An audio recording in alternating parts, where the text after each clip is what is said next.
Hey everybody, KMO here with another Out of My Head video, and today FitBit's stock price jumped 30%! Woo! It's still below its IPO price, but it jumped on the news that Alphabet, the parent company at Google, is thinking about buying it and possibly has already put in a bid. FitBit is in rough shape financially. They could totally go for a buyout. I mean, they need it. So is this good? Is this bad? Who cares? Why am I talking about it? I don't usually talk about stock acquisitions or, mergers and acquisitions, things like that. Well, here's the thing. I was listening to the final chapter in the book AI Supremacy, and I heard, not for the first time, but it caught my attention for the first time, I guess I should say, about a video that was produced and circulated internally at Google, and then when it leaked, a lot of people kind of freaked out about it. The video was called The Selfish Ledger. And the selfish, that ledger, the title references The Selfish Gene by Richard Dawkins, a book from, 1976, where he first coins the term meme. But in it, he talks about how, the purpose of a gene is to survive. Not for the host, not for the organism in which it occurs to survive, because that organism, being mortal, eventually will die. But if that organism reproduces, or if a related organism, which also carries that same gene, reproduces, then that gene propagates itself into the future. The organism itself, say a person, organism, is what's known as a survival vehicle. It is my job as, a Homo sapiens, or Homo sapiens sapiens, to reproduce and send my genes into the future. I have done that. So my genes are done with me. And I've had a vasectomy. So now my genes have really no use for my continued survival. But what is this selfish ledger that they're talking about at Google? Well, basically it is your digital, the collection of all the digital exhaust that you throw off that Google and other companies hoover up, Hoover, brand name, that they, vacuum up, and, they assemble, they hold on, they accumulate your data, they build profiles of you based on it, and the idea is that they can use this data to nudge you, to make suggestions, so they know your habits, they know your desires, they know your ambitions, and given what they know about you, they can help you, they can nudge you, help you make the decisions that move you in the direction of fulfilling your own goals. But that's just to get things started. That's just so that you understand from the outset that Google is on your side, that the suggestions that it's giving you are for your own good, and that you'll be happy that you took them. But the video says, initially, the agenda may be set by the user's desires. But, moving forward, Google will be directing the AI to nudge us here and there, buy this instead of that, take this transport instead of that transport, Google will orchestrate all of these nudges for the benefit of society, the planet, the species, the Google stock price.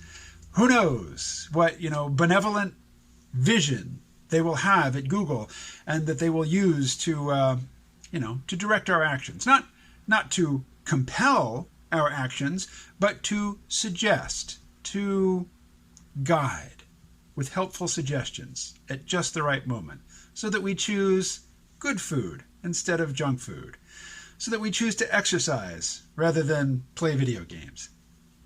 That sort of thing. So what's the selfish part? That all sounds very benevolent. Well, the selfish part is that these entities, these collections of data, which are structured and which have a direction, will outlive the individuals. These will become the cumulative property of Google, but also of society. This is the fuel of society. This is an asset that transcends the lifetime of the individual, even though we as individuals, in using these products and creating these data trails, we're the genesis of this project.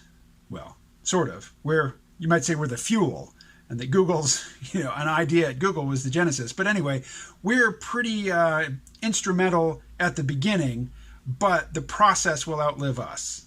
Thus, the selfish ledger. Why ledger? I don't know.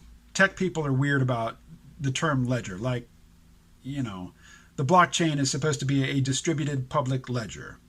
It is a record. I don't know. It's not a word that tickles my neurons, but it does tickle neurons in Silicon Valley, apparently. So this is not news. I mean, I heard about it in a book today. So, clearly this didn't happen just yesterday. I think it happened in 2016, and the video leaked. And there are plenty of, you can watch the video online. If I get around to it, I'll put a link to it in the, but lots of people have, done the Freakout video, the, oh my God, this is Orwellian dystopia video. Fine. It's a point of view that needs to be acknowledged. Here's the other side of it. We're all out here making little decisions. We don't necessarily choose our desires. Our desires are inculcated. Our desires are conditioned into us by advertising, by the people around us, the choices they make, the reactions they make to the choices that we make. We don't get to pick what it is we want, not in the moment. That is imposed upon us by our genes, by our biology, by the media. There's so many factors that go into conditioning us to want certain things. If we're in a particular situation and we choose the thing that we want, is that freedom? To me, it seems it's not freedom. But freedom is not an on-off sort of thing. It's not a binary. If another human being claims ownership of you, they claim that you are their property, and the law backs up that claim, and they can compel you to do labor that you don't want to do, and they can take all of the proceeds of that labor. You are manifestly unfree. That is the definition of slavery. Literal slavery. Bondage. Unfree. That defines one end of the spectrum. But suppose, you're not owned by anybody. You don't have to do any particular sort of work, but you owe money. And if you don't pay, you can be penalized. You can be thrown into debtor's prison. You can have your house or your car confiscated. You can be denied access to your children. You are capable of doing labor. The law requires that you do a certain amount of labor and that you give over a certain amount of the proceeds of that labor to somebody. You get to pick what you're going to do. You get to pick when you're going to do it. You get to pick whether you set up automatic payments or write a check every month. But are you free? Well, you're certainly more free than the person, who is in bondage. You're more free than somebody who's in prison. Suppose you live in China. And you live in the northwest of China and you're a Muslim. You haven't committed any crime. Your wages are not being, siphoned off by some other authority. Nobody tells you what work to do. Nobody tells you, where to go, who to talk to, what to see. But every now and again, you get hassled by the police. You understand that your movements are being tracked by facial recognition, by your smartphone. And every now and again, you get arrested for no particular reason. You get harassed for a while, held in detention for a few days, and then released. Are you free? Well, you're not a slave, and you're not in prison, but it doesn't seem that you're quite free, does it? Suppose you are Han Chinese, and you have said some things in favor of the Hong Kong protests, say, and you want to go visit your relatives someplace. You go to buy a train ticket. Oops! You don't get to buy a train ticket. You're not in jail. Nobody's taking the proceeds of your labor. Nobody's telling you what to do, but you can't travel. Are you free? So, There's a spectrum of freedom. We know what's at the unfree end of the spectrum. But what's at the maximally free end of the spectrum? I don't know. It would seem to me that it would involve some recognition, some control over your own desires. Is that the end-all be-all of freedom? I just don't know. So, Google wants to push us, or guide us, or nudge us, or cajole us, or goad us in a certain direction, which is in line with the enlightened vision that they hold in wherever their headquarters is, in the Bay Area. Is that worse than just everybody doing their own thing, pursuing their conditioned desires? I mean, all of that is going to bubble up into some sort of emergent agenda, but it won't be anybody's choice. It won't be any party's deliberate vision manifested or in action. It's just this emergent thing. Is this emergent thing necessarily going to be better than the deliberate, conscious agenda imposed on society by Google? If you're a hardcore capitalist, you will say, yes, of course, that is the invisible hand at work. Everybody trying to maximize their own utility in their own sphere gives rise to the maximum possible utility for everybody. But that is it's a religious conviction. There is no proof. It is an axiom. It is not something that is demonstrated. It is the basis for the capitalist religion.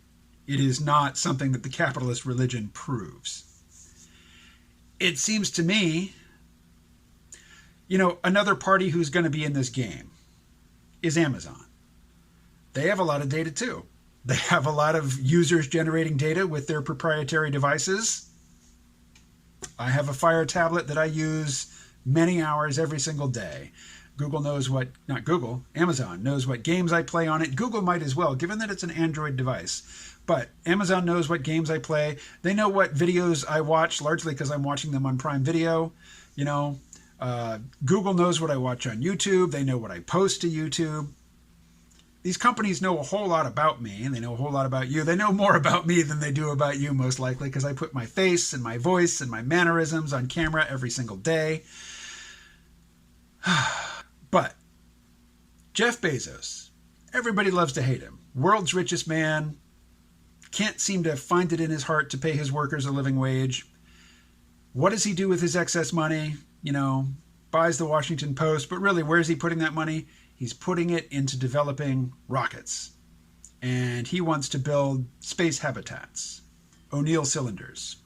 In the far future, maybe a Banks orbital. Look it up. I wouldn't mind living on a Banks orbital, let me tell you. I think that if Jeff Bezos has a vision for society that he wants to promote by urging us to work out rather than sit on the couch and play video games, or to eat better food, rather than, imagine this. Imagine you go to the Amazon Go store. Yeah, they've got red licorice there. On the West Coast, I could get red vines rather than Twizzlers. That was my go-to snack when I was actually working at Amazon. But suppose there's red vines, and then there's kale chips. Well, in the normal world, by weight, the kale chips are 20 times as expensive as the red vines.